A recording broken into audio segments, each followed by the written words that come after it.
Hello friend, good morning. সবাই কেমন আছো? আশা করি খুব ভালো আছো। চলো আজকে ভিডিওটা নতুন করে শুরু করা যাক। কেমন লাগছে অবশ্যই কমেন্টে জানাবে, লাইক শেয়ার সাবস্ক্রাইব অবশ্যই করবে। আশা করি ভালো লাগবে ভিডিওটা তোমাদেরকে।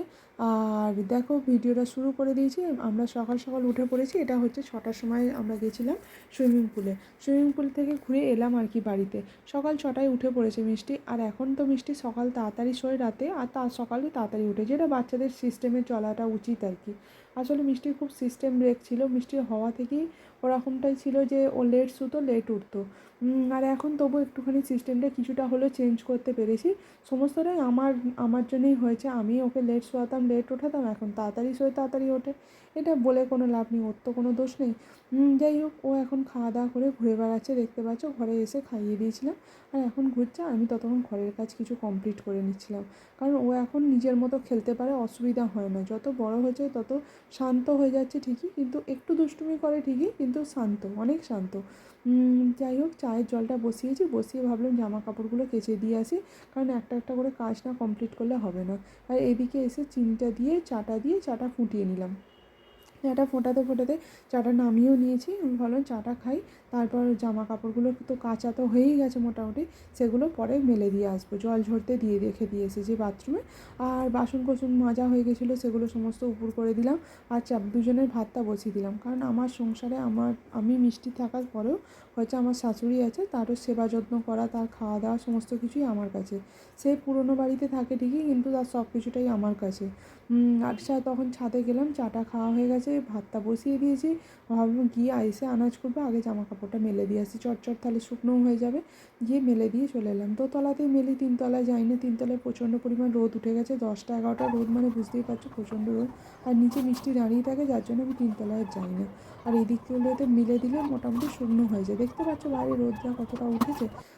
আর একা সংসার হলে যা হয়, আমার শাশুড়ি আমার সব কিছু কাছে থাকে। শাড়ি ধোয়া, কাপড় চোপড় ধুয়ে দেওয়া, খাবার দেওয়া, সমস্ত কিছুই আমার কাছে, কিন্তু সে থাকে ওখানে। শুধু ওইটুকু টাইম, খাওয়ার টাইমটাই আমাদের ঘরে আসে। তার মধ্যে মিষ্টি একটু ঘুমিয়ে পড়েছিল, এই যে দেখতে পাচ্ছ উঠে পড়েছে। এবার ওকে, ও দেরি করে, ওর স্নানটা হয়নি এখনও, ওকে স্নানটা করিয়ে দেবো। স্নানটা করিয়ে পরিষ্কার করে দেবো। তার মধ্যে বিছানাটা পরিষ্কার করে নিলাম।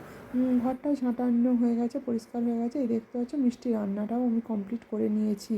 কিছুটা তরকারি বসিয়ে দিয়েছি, মাছগুলো ভাজা হয়ে গেছে। মিষ্টি বেগুন আলু দিয়ে, বিনস আলু দিয়ে আর বেগুন আলু দিয়ে তরকারি করেছিলাম। দুটো আলাদা করেছিলাম দুবেলার জন্যে। একটা কেটে রেখেছি, একটা রেডি হয়নি এখন পর্যন্ত, একটা হয়ে গেছে অলরেডি।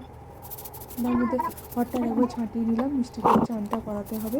এবারে ঘরটা পরিষ্কার করে, মিষ্টির ঘরটা দেখতে পাচ্ছ কী অবস্থা হয়ে রয়েছে। এটা সকালবেলা থেকে করে উঠতে পারিনি। সত্যি কথা বলতে ছোটো ঘরটা আমি খুব কমই পরিষ্কার করি। আমি পারি নাও, কারণ পরিষ্কার করার পরে সঙ্গে সঙ্গে ওটা নোংরা হয়ে যায়। যাই হোক, এই বাইরেটাও পরিষ্কার করে নিলাম, ডাইনিংটা।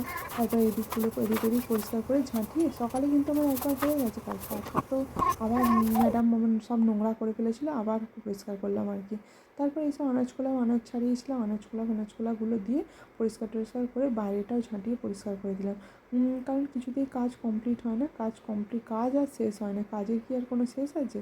বাইরেটাও গিয়ে উঠোনটাও ভালো করে ঝাঁটিয়ে দিলাম। ঝাঁটিয়ে দিয়ে তখন আমার স্নান হয়নি, আমার স্নান খুব লেট করে স্নান করেছি কালকে। তার মধ্যে ঘরটা মুছে পরিষ্কার করে নিলাম।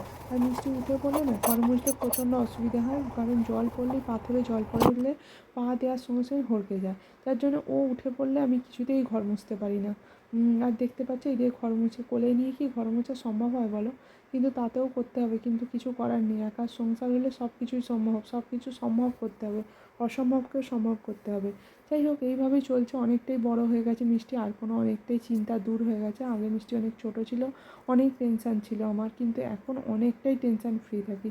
মিষ্টিকে স্নান টান করিয়ে, দেখতে পাচ্ছ গামছা টামছা পরিয়ে বাথরুম থেকে নিয়ে চলে এলাম। তারপর ওকে ড্রেস চেঞ্জ করিয়ে দিয়ে আমি গেলাম, স্নানটা করে নিলাম। স্নানটা করে ফ্রি হয়ে বেরিয়ে চলে এলাম।